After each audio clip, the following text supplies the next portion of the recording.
All right, Dr. B here. Today I'm going to be talking about the importance of taking time for your mental health. I'm Cristi Bundukamara, psychiatric nurse practitioner with over 20 years of clinical experience, but I truly believe that my experience comes from just the difficulty and the hardship I've had in my life and my choices to continue to work on myself, be on this mentally strong journey, and to really feel like I've overcome and displayed joy and happiness in my life.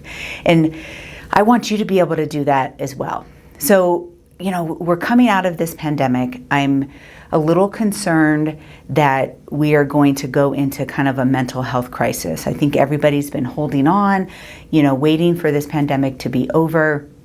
And now there's this expectation to get back to normal, and it's going to be difficult for some. It's going to be difficult for all of us, but I think that it's going to bring up a lot of mental health concerns.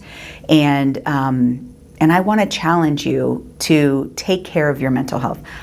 Even if you do not feel like you have a symptom, maybe you've never even experienced depression or anxiety or never been diagnosed with a mental health condition.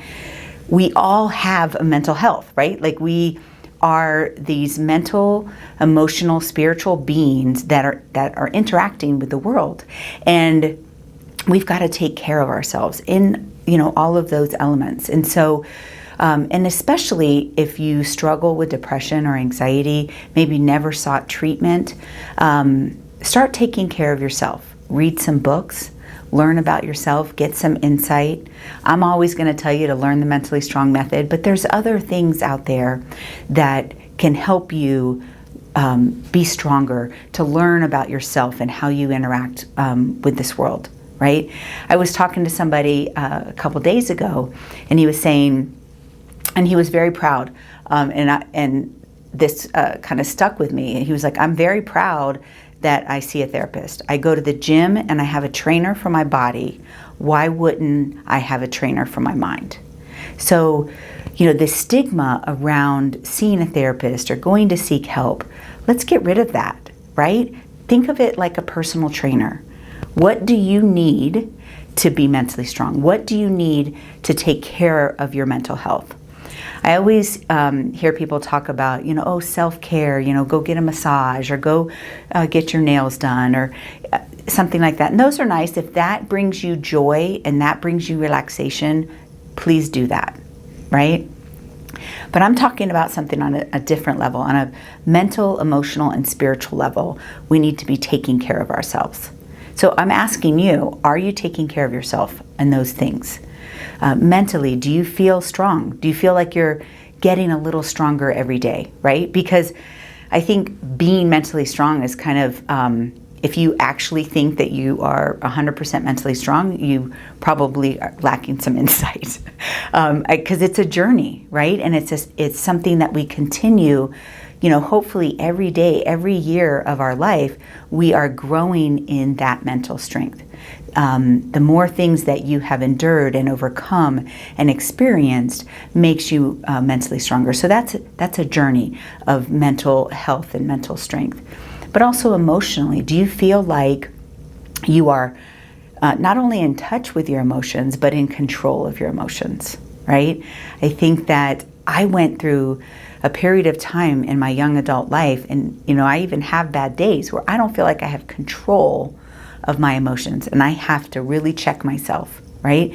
So your mental health has to do with mentally as well as emotionally, and don't forget the spiritual. I think we live in a culture right now where people are offended by the word God.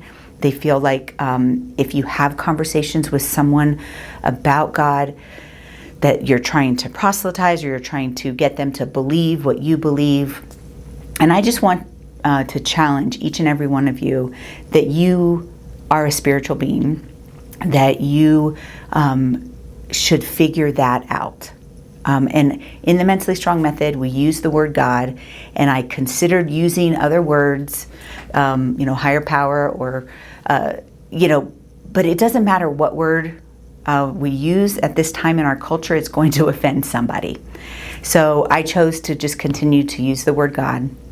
I feel like I have a personal relationship with God, and I want to challenge you that is part of your mental health, is your spiritual health.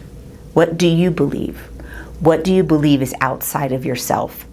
And maybe you don't believe in a universal God or power, but there is something outside of yourself, even if it's your family, your community, the people, and the life around you, right? Start there. What do you believe? What are you giving to your spiritual health? So, taking care of yourself mentally, I challenge you to find some time and to figure out what that means for you.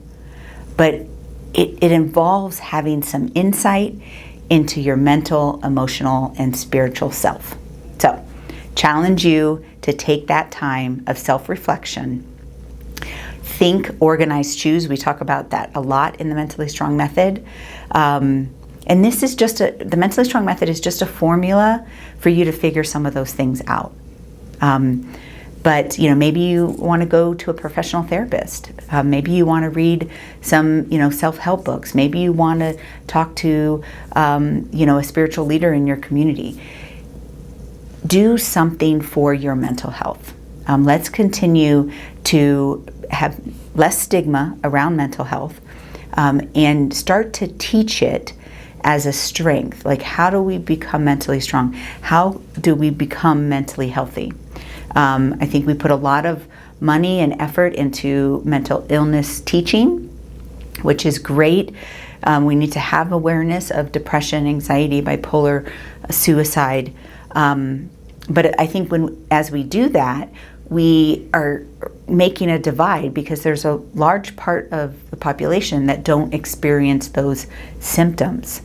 But we all have a mental health.